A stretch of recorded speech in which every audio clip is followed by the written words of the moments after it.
Hello guys, ഇന്ന് ചിഞ്ചിലു ഇല്ലാത്തതുകൊണ്ട് കളഭാഭിഷേകമൊന്നും ഇല്ല കേട്ടാ. അപ്പോൾ ഇന്ന് സുമേഷാണ് ഉള്ളത്. അങ്ങനെ തലശ്ശേരി എത്തിക്കഴിഞ്ഞാൽ ഇതായി നോക്കുന്ന കണ്ടാവായിരിക്കും വേറെന്തോ സംഭവം നോക്കുന്നതാണ് കേട്ടാ. ഇന്നലെ എടുത്ത ലോട്ടറീൻ്റെ റിസൾട്ട് നോക്കുന്നതാണ്. അങ്ങനെ നമ്മൾ ഇരുട്ടിയെത്തി ചായ കുടിക്കാൻ പോയത് നമ്മൾ ഇരുട്ടി സുപ്രിയ ഹോട്ടലിലാന്നേ. അപ്പോൾ നമ്മളുള്ള പൊറോട്ടയും ചായയും കുടിച്ചുകൊണ്ടിരിക്കലാണ്. അപ്പോൾ അതിൻ്റെ ചുമരുമ്പോൾ തന്നെ മാനന്തവാടിയിലേക്ക് പോകുന്ന ബസ്സിൻ്റെ ടൈമെല്ലാം എഴുതി വെച്ചിട്ടുണ്ട് കേട്ടാ. എല്ലാ സമയമുണ്ട്, എല്ലാ വണ്ടീനും ടൈമുണ്ട്. ഇതേണ്ട ചുമരുമ്പൽ നിറച്ചും നല്ല ടൗണിലുള്ള സംഭവങ്ങളാണ് കേട്ടോ. ബസ്സുണ്ട്, ആൾക്കാരുണ്ട്, ബസ് സ്റ്റോപ്പ് ഉണ്ട്, ചായപ്പൊടി ഉണ്ട്. നോക്കിയാൽ ഒരു KSRTC ബസ് കണ്ട നിർത്തിയിട്ടിട്ട് നല്ല രസമുണ്ട്. അങ്ങനെ അമ്പലക്കണ്ടിയിലേക്ക് പോകുമ്പോൾ ഇതാ സാധാരണ ഉള്ള പോലെ ആൾ കയറിയിട്ടുണ്ട് കേട്ടോ. സടുവന്തല്ലോ ഓളോട് കോപ്രായം. തിങ്കളാഴ്ച മുതൽ നീ എന്താ ചെയ്യാ? പറ, എന്ത് ചെയ്യുന്നു പറ.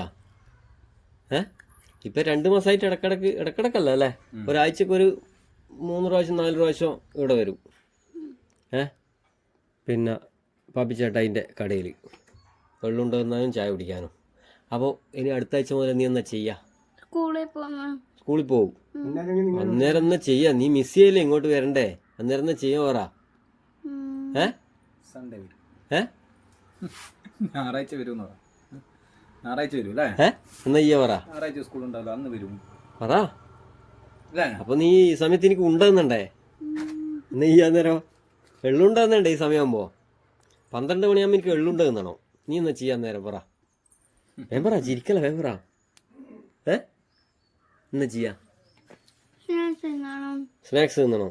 സ്കൂളിൽ കൊണ്ടുപോയിട്ട് സ്നാക്സ് തിന്നു. പോയി അങ്ങനെ തിരിച്ച് മട്ടന്നൂർ സ്റ്റാൻഡിൽ എത്തി നോക്കുമ്പോൾ ജോമോൻ്റെ പഴയ ബസ് ഉണ്ട് കേട്ടോ, ഇവിടെ ജെയ്സൺ. അപ്പോൾ ഡ്രൈവറായിട്ട് നമ്മളെ പശുപതി അവിടെ. അപ്പോൾ തലശ്ശേരി എത്തി നോക്കുമ്പോൾ നമുക്കിന്ന് കോഫി ഹൗസിലെ ഫുഡ് തീർന്നു പോയി. അപ്പോൾ നേരെ സെൻട്രൽ ജയിലിൻ്റെ വണ്ടീൻ്റെ അടുത്തേക്ക് വെച്ച് പിടിച്ചേട്ടാ. ആടെ നോക്കുമ്പോൾ ആടെ എല്ലാം കാലിയായി. ആകെ 2 പാക്കറ്റ് കറിയുണ്ട്. അപ്പോൾ എന്ത് ചെയ്ത് ജയഭാരതി പോയിട്ട് 1 പാക്കറ്റ് ബ്രെഡും വാങ്ങി, ആ 2 പാക്കറ്റ് കറിയും നമ്മൾ വാങ്ങി. അതാണ് ഇന്നത്തെ ഭക്ഷണം കേട്ടോ. അങ്ങനെ അത് ബസ്സിൽ നിന്ന് കഴിച്ചു കൊടുക്കലാണ്. ബ്ലോക്കെല്ലാം ആയിക്കഴിഞ്ഞാൽ ഇതുപോലും കഴിക്കാൻ പറ്റാത്ത ഒരുപാട് ആൾക്കാരുണ്ടാകും കേട്ടോ നമ്മളെ കൂട്ടത്തിൽ. അങ്ങനെ നമ്മളെ ഇന്നത്തെ ഉച്ചഭക്ഷണം ഈ ബ്രെഡും വെജിറ്റബിൾ കറിയാണ് കേട്ടോ. അങ്ങനെ നമ്മൾ ഇരുട്ടിയെത്തി. ഇത് ഷാജിയാട്ടെ, നമ്മളെ നാട്ടുകാരനാണ്, സുഹൃത്താണ്, KSRTCയിലാണ് കേട്ടോ. അതുപോലെ വേറെ കുറേ സുഹൃത്തുക്കളുണ്ട്. അബിയുണ്ട്, അപ്പുണ്ട്, വേറൊരു അബിയുണ്ട്. അങ്ങനെ ഇന്ന് പെരുന്നാളും കൂടി ആയതുകൊണ്ട് ബസ് സ്റ്റാൻഡെല്ലാം പൊതുവേ ഒരു കാലിയാണ് കേട്ടോ. ബസ് സ്റ്റാൻഡിലൊന്നും പൊതുവേ ആൾക്കാരൊന്നുമില്ല. അങ്ങനെ നമ്മൾ ചെടിക്കളെത്തി വണ്ടിക്ക് എണ്ണ അടിച്ചു കൊടുക്കലാണ്. എണ്ണ അടിച്ചു കൊടുക്കുമ്പോൾ ഇപ്പോൾ ഒരു ചങ്കിൽ തീയാണ്. കാരണം വെച്ചാൽ എണ്ണക്ക് പൈസ ഭയങ്കരമായിട്ട് കൂടിയിലാണ്. ഇങ്ങനെ പോയി കഴിഞ്ഞാൽ വലിയ അടങ്ങാറാവും. കാരണം വെച്ചാൽ ബസ് ചാർജ് കൂട്ടേണ്ട അവസ്ഥയിലാണ് പോയിക്കൊണ്ടിരിക്കുന്നത്. കണ്ട ഇന്നത്തെ വില കണ്ട നിങ്ങൾ. ഡീസലിന് 103 ഉറുപ്പ്യയും നേരെ മറിച്ച് പെട്രോളിന് 114 ഉറുപ്പ്യാണ്. അപ്പോൾ ഇത്രയേ ഉള്ളൂ കേട്ടോ. ടാറ്റ ബൈ.